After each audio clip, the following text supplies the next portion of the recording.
Assalamualaikum warahmatullahi wabarakatuh. Bismillahirrahmanirrahim. Alhamdulillahirabbil alamin wal aqibatu lil muttaqin wa la udwana illa 'alal zalimin. Asyhadu an la ilaha illallah wahdahu la syarika lahu malikul haqqul mubin.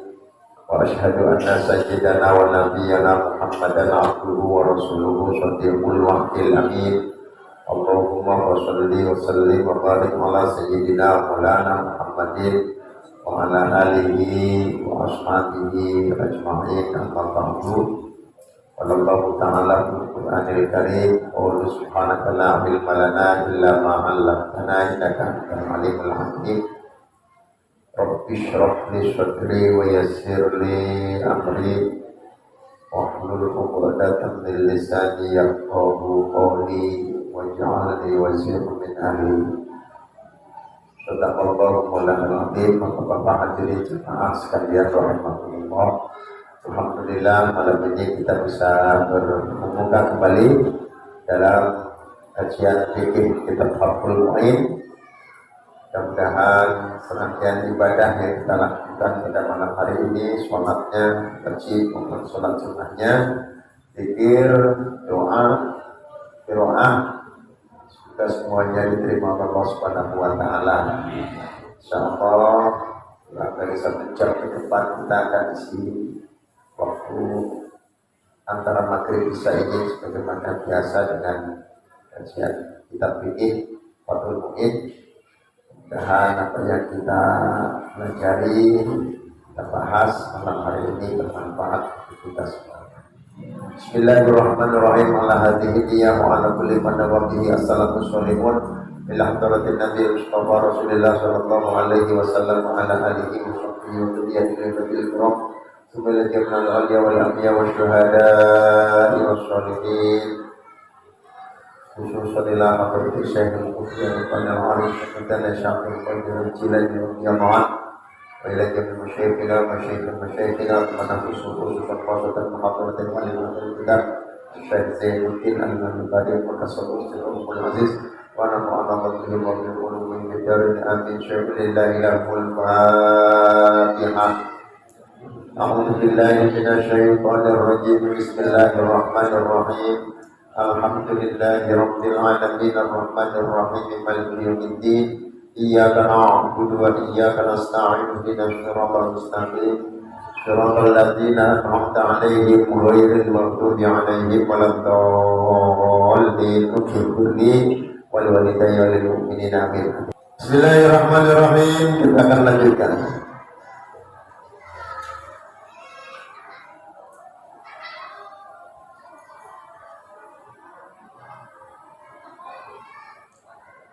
Wa niyatul imamatin ay jama'atin sunnatun lil imami di ghairi jum'atin. Niat menjadi imam di dalam sholat berjamaah, imamnya sholat berjamaah itu hukumnya sunnah bagi imam selain jamaah sholat Jumat. Kalau sholat maktubah, sholat zuhur, asar, maghrib, isya, subuh, imam niat jadi imam hukumnya sunnah. Jadi kalau ada orang imamin kok tidak dalam hatinya niat imaman lillahi ta'ala, sah nggak? Tetap sah. Itu tetap sah. Tetapi kalau ingin mendapatkan fadilatul jamaah, maka imam mesti niat. Mesti niat imaman lillahi ta'ala supaya mendapatkan fadilahnya jamaah. Liana lafad labul jamaah, supaya imam memperoleh keutamaan sholat berjamaah, walil khuruji min khilaf man awjabah, dan supaya menghindari khilaf atau supaya keluar dari khilaf ulama yang mewajibkan. Jadi ada ulama yang mewajibkan wajib dia jadi imam bagi seorang imam, sehingga karena ada sebagian ulama yang mewajibkan niat jadi imam, hukum niat jadi imam adalah sunnah. Wa tasihu niyatuha ma'a taharrumi. Niat menjadi imam itu sah beserta dengan takbiratul ihramnya imam. Wa illam yakun khalfahu ahadun in wafaqa bil jama'ati alal aujah. Walaupun di belakangnya itu tidak ada orang, Pak. Artinya tidak ada makmum yang datang. Boleh nggak kita datang sendirian di masjid, Allahu Akbar, niat sholat, tapi di situ di dalam takbiratul ihramnya dia jadi imaman lillahi ta'ala. Di belakangnya belum ada orang. Boleh. Kalau dia percaya bahwa di tengah-tengah sholat nanti akan ada orang yang datang dan akan menjadi makmum. Kalau sampai salam ternyata tidak ada yang datang dan tidak ada yang berjamaah, bagaimana? Tidak masalah. Tidak masalah. Ya, sebab itu harapan kan, harapan imam ingin sholatnya itu berjamaah dan dia mendapat fadilahnya, maka sholat itu dilaksanakan dengan cara dia niat jadi imam. Ya Allah, kita imaman dari tanah, padahal makmumnya belum ada, itu tidak salah. Ya. Li'annahu sayasiru imaman, karena dirinya akan menjadi seorang imam. Fa'ilam yamni walau li adami ilmihi bil muqtadina hasala lahumul fadlu dunahu. Jika dia tidak niat, ya, si imam tadi tidak niat, ya, walaupun karena tidak ada pengetahuan atau tidak mengertinya dia kepada orang-orang yang akan menjadi makmum, bagaimana? Hasala lahumul fadlu dunahu. Dia tetap mendapatkan keutamaan jamaah, tetapi di situ ada di level bawahnya, rendah dari dapat di level bawahnya.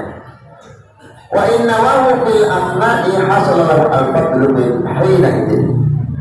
Jika di tengah-tengah sholat dia niat jadi imam, maka apakah dia mendapatkan fadilah? Mendapatkan fadilah dari tengah-tengah itu. Mulai dari ada orang yang bermakmum, ya, mulai saat itu dia mendapatkan fadilahnya jamaah. Makanya kenapa kita melakukan ngingetin gitu, ngingetin. Jadi Noel itu ngingetin, tujuannya supaya di tengah-tengah sholatnya orang yang di Noel itu segera niat jadi imam, jadi dia mendapat fadilah itu. Jadi bukan sekedar Noel gitu aja, Pak. Itu artinya kode isyarat kepada orang yang disoel, ya, sentuh, supaya ketika disentuh langsung imaman lillahi ta'ala. Dalam hati saya lihat menjadi imam karena maka dari mulai situlah dia sudah mulai dapat fadilah sholat berjamaah.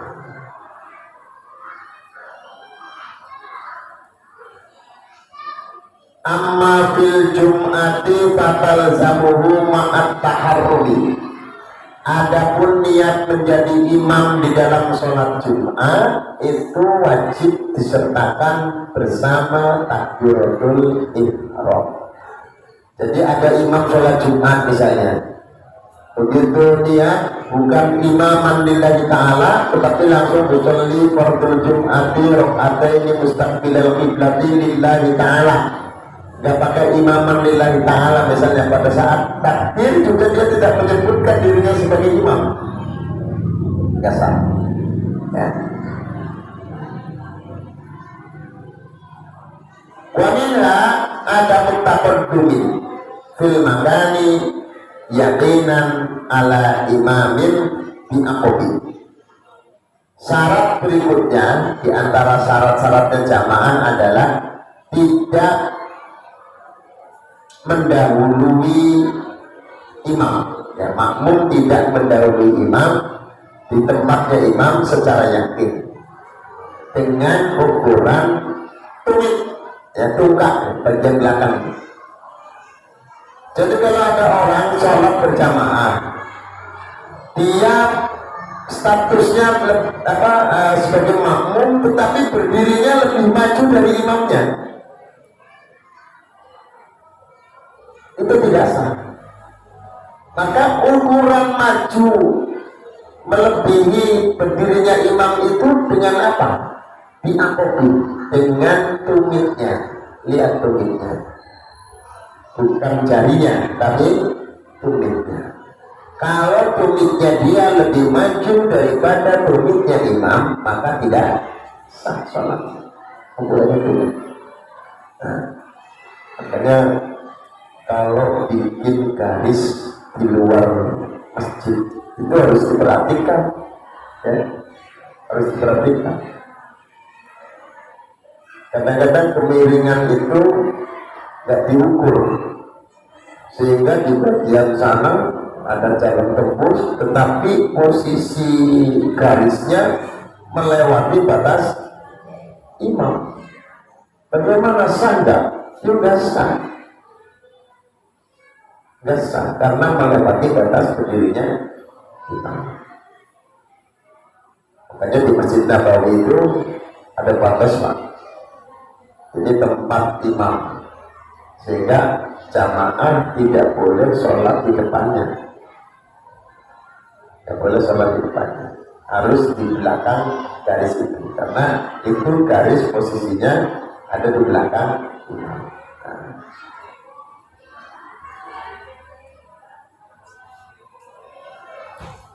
Wa in taqaddamat asabi'uhu, walaupun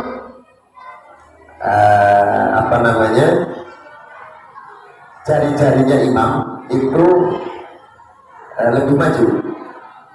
Jadi mungkin kakinya makmum kecil, ya, kaki imam gede, sehingga ukuran tumitnya makmum dengan tumitnya imam, makmum itu lebih maju daripada imamnya.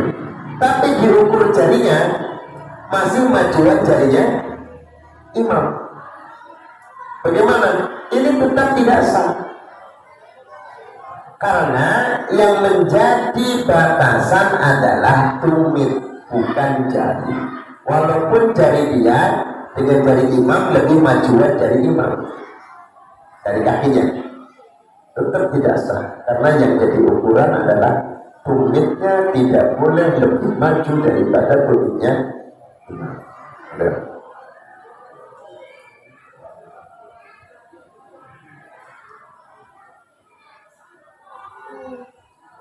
Amma syakku fit taqaddumi fala yu'akhir. Adapun ragu-ragu di dalam hal lebih maju daripada imam, tumitnya imam, itu tidak bermasalah, tidak berefek.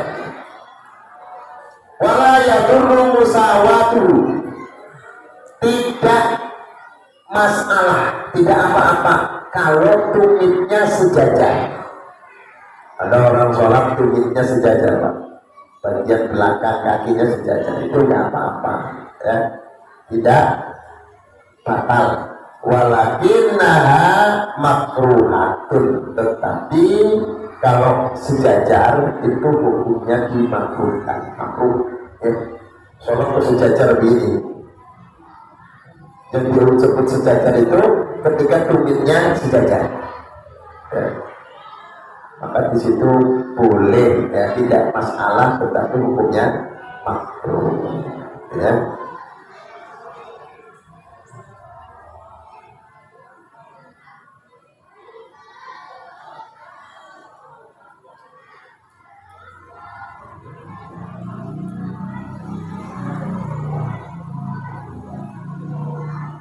Jadi ini dasarnya adalah hadis Rasulullah SAW, ya, hadisnya sahih. Innama ju'ilal imamu liyutamma bihi. Sesungguhnya imam itu dijadikan sebagai liyutamma bihi, untuk diikuti. Karena untuk diikuti, maka posisinya harus lebih maju. Makmum yang ikut berarti lebih mundur. Masa orang ikut adanya lebih maju dari yang diikuti? Itu kemarin kan orang mau ngikut ya mesti posisinya lebih mundur dari imamnya, dari yang nuntun, dari yang diikuti. Itu. Jadi nama jubilal imam li'tamati. Al-imam ya al-imam. Kalau mentafardi bukan tabi. Orang yang maju berdirinya maka tidak disebut tabi, tidak disebut mengikut. Ya kalau dia berdirinya lebih maju, nggak mungkin orang berdirinya lebih maju disebut orang yang ikut. Orang yang ikut mesti yang ada di belakang. Orang ikut ke di depan, bukan ikut, diikuti.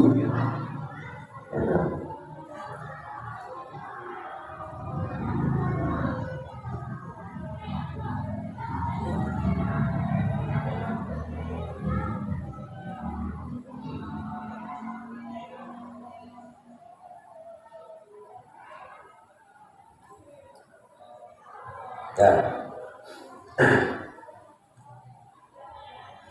Walau tiba buku mudakarin walau sobian lam yakdur ghairu an yaminil imami wa illa sunnalahu tahwiluhu lil ittiba'i muta'akhirun anhu qalilan.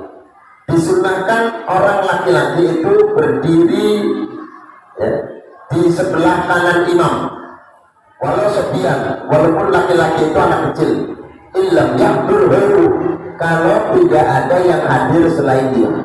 Posisi laki-laki adanya di sebelah kanan.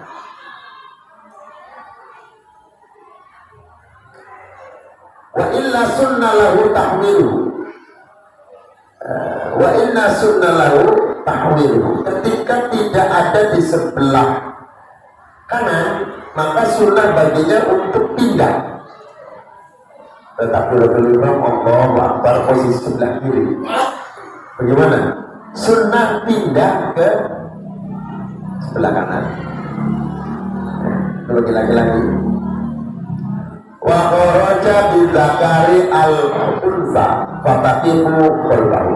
Dikecualikan dengan laki-laki adalah perempuan. Kalau perempuan, kalau jadi makmum posisinya di belakang. Di belakangnya, bukan di sebelah kanan, bukan di sebelah kiri. Jadi kalau misalnya di rumah jamaah sama ibu, ya, jamaah sama istri, maka posisi istri ada di mana? Di belakang. Ya. Kalau laki-laki, walaupun anak kecil, di sini. Jadi kalau sendirian, ya, kalau sendirian. Jadi nanti kalau berjamaah, anak laki-laki ditaruh di sebelah kanan, ya, ibunya di belakang. Jangan ibu sama anak berjajar. Pokoknya laki-laki maju, kalau sendirian, kalau berdua tetap mundur, menjaga, mundur, berjajar seperti itu. Buat shock. Mutaakhiran anhu qalilan, lebih mundur sedikit, ya, mundur sedikit. Jadi tidak tidak sejajar. Wa in ta'akhkhara asabihu an aqbi imamihi bi an ta'akhkhara asabihu an aqbi imamihi. Ukurannya begini, mundur sedikit itu ukurannya, ya, jari-jarinya makmum, ya, itu lebih mundur daripada tumitnya imam. Jadi ini tumit, ini jari-jarinya ini di belakang lebih mundur ini. Jangan jari-jarinya masih sejajar sama tumit, agak mundur dikit Pak, agak mundur dikit. Ukurannya jari kita. Jadi kita mundur dikit aja. Itu yang utama seperti itu. Jika makmumnya sendirian dan laki-laki.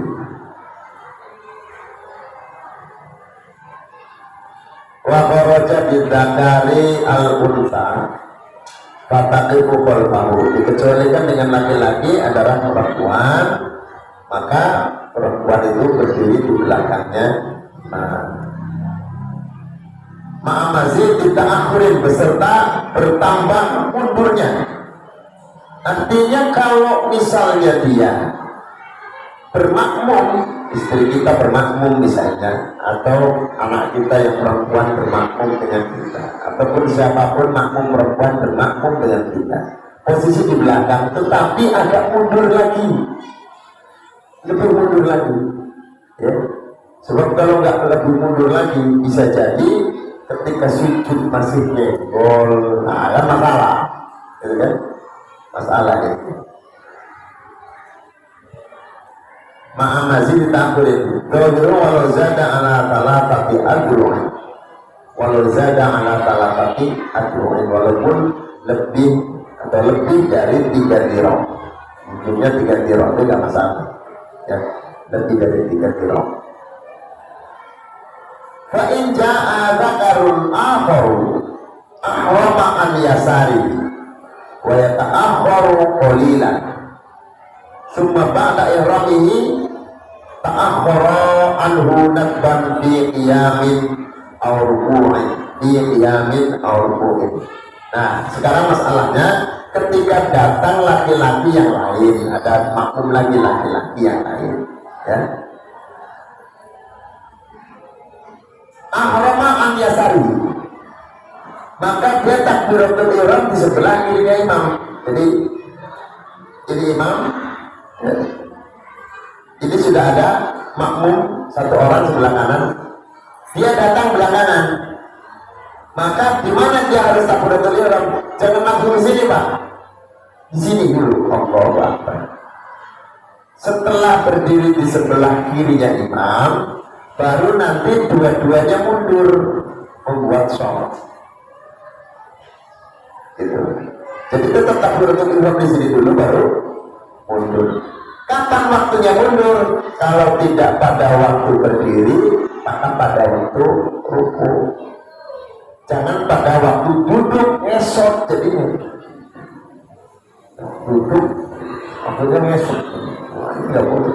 Pada waktu berdiri atau pada waktu ruku, jangan pada waktu duduk, apalagi pada waktu sujud. Ketika yang mundur, ya. Jadi boleh geser. Nanti di belakang imam berdua menjadi soft, menjadi barisan, tetapi posisinya sedang berdiri atau sedang ruku. Nah.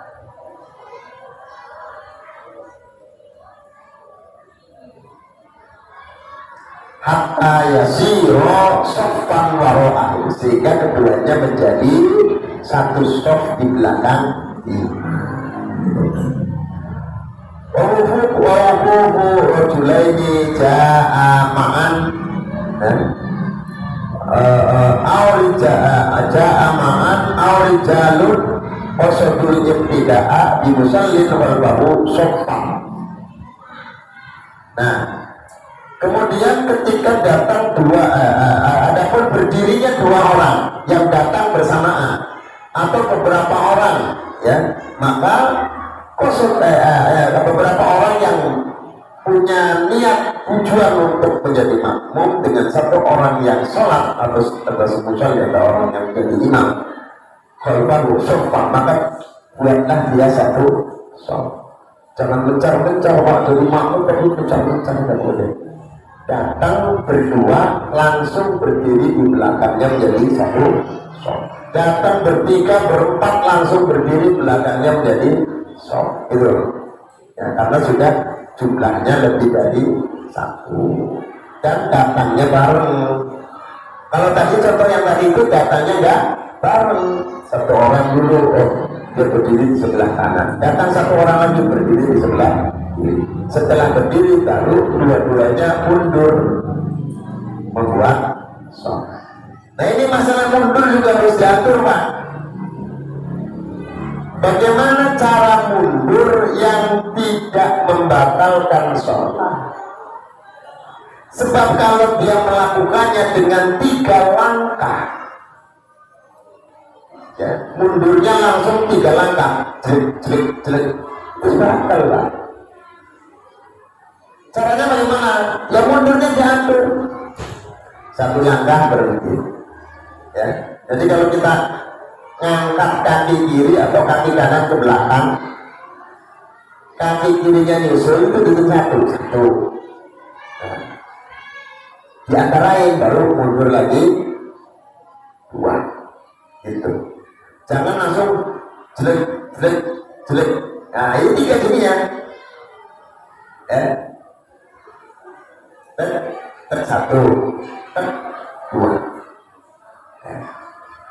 Tidak boleh melakukan gerakan 3 kali berturut-turut. Kalau kita lakukan itu dengan membatalkan sholat kita ya jadi batal. Gerakan lebih dari 3 itu membatalkan sholat. Jadi kalau mau mundur menjadi satu shaf ya harus diatur langkahnya sehingga gerakan kita itu tidak sampai melebihi 3 kali gerakan. Jelas ya? Sampai di sini ada pertanyaan?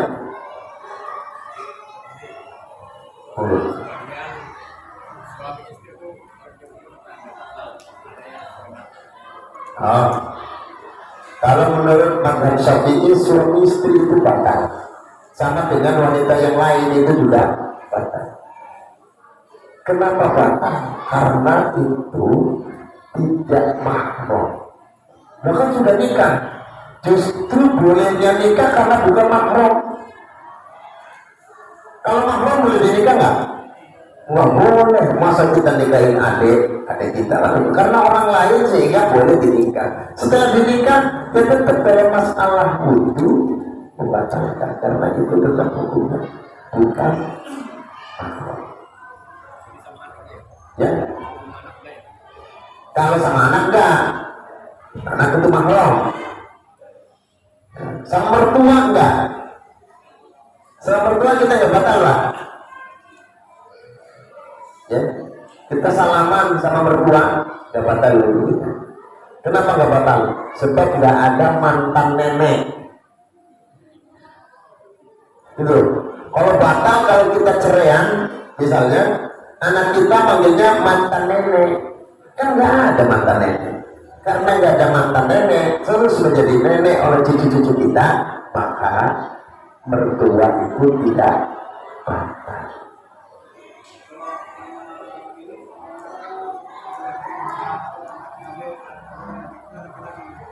Anaknya adik, ponakan Pak, ponakan boleh dinikah nggak? Nggak boleh, berarti mahram. Nggak batal kalau ponakan. Nggak boleh gitu. Maksudnya ponakan sama ponakan. Kita sama ponakan ya bu, nggak boleh, ya batal lah kita kan bukan. Ya boleh nikah kan kita sama ponakan. Yang nggak boleh dinikah berarti tidak batal. Kecuali adik ipar. Adik ipar itu wujudnya batal Pak. Sebab nanti bisa turun ranjang keluarga. Gitu. Kalau adik ipar wujudnya batal. Sentuhan sama adik ipar batal. Kenapa batal? Walaupun nggak boleh dinikah itu karena ada istri kita. Kalau nggak ada istri kita kan boleh turun ranjang. Atau kakak ipar boleh naik ranjang. Oh berarti kakak ipar itu batal. Kalau sama mertua enggak. Sebab sampai kapanpun kita nggak boleh kawin sama mertua kan. Kalau ada ipar boleh, kakak ipar boleh. Kalau istri kita nggak ada, ya atau dicerai, ya tidak bukan lagi yang suami istri kan boleh menikahi adiknya atau menikahi kakak. Tapi kalau mertua boleh. Sampai kapan pun nggak boleh, sehingga wujudnya juga tidak batal. Walaupun kita sudah cerai sama istri kita, mertua tetap mertua. Batal nggak wujudnya? Tidak batal. Walaupun istri kita sudah dicerai, tetap mertuanya adalah mahram. Kalau nggak mahram, jangan-jangan istrinya dicerai, kawin sama mertuanya. Nah ini kan kacau. Istrinya dicerai, apa ini aja ganti. Gak bisa, ibunya mahram.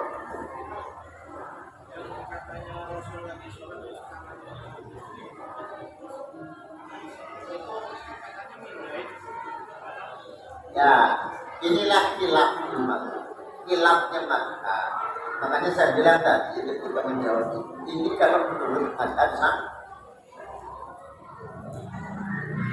Sebab ada mazhab yang tidak batal, seperti mazhab Maliki itu tidak batal.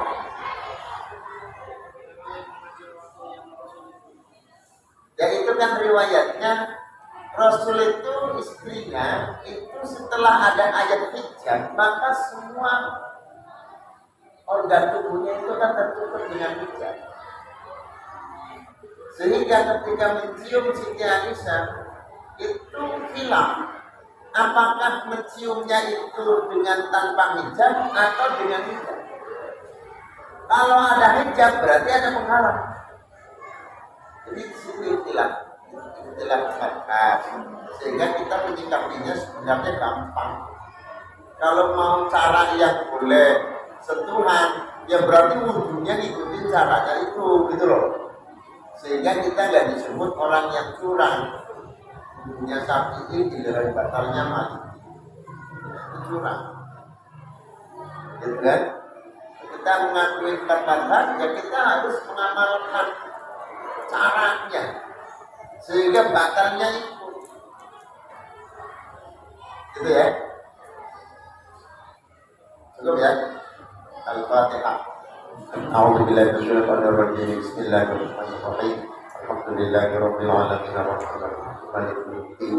Iyyaka na'budu wa iyyaka nasta'in. Ihdinas siratal mustaqim. Siratal ladzina an'amta 'alaihim ghairil maghdubi 'alaihim waladdallin. Bismillahirrahmanirrahim. Alhamdulillahirabbil alamin. Sallallahu alaihi wasallam Muhammad wa ala alihi wa sahbihi ajma'in. Allahumma lana dhunubana wa walidina. Warhamna kama rabbana shighara wa rahmah alaina al-arifina tuhibbu alaina ya sayyidal ikram. Rabbana atina fid dunya hasanah wa fil akhirati hasanah wa qina adzaban nar. Sallallahu alaihi wasallam Muhammad wa ala alihi wa sahbihi sallam. Alhamdulillahirabbil alamin. Wallahul muwaffiq ila aqwamit thoriq. Wassalamu alaikum warahmatullahi wabarakatuh.